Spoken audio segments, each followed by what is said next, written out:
Salut! Eu sunt Dimitru și mi-am luat un nou cadru pentru camera mea de fotografiat și filmat. Acum să o desfacem. Presupun că de aici se desface, da.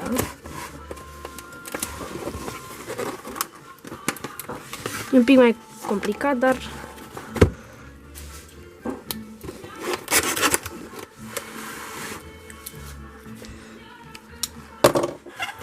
să o scoatem. După cum vedeți, este de la firma Hama și este într-un săculeț, dar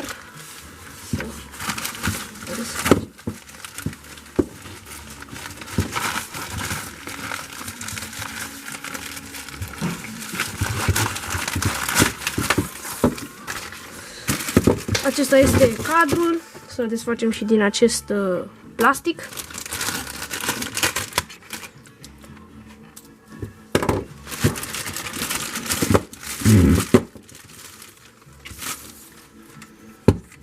Cam acesta este cadrul.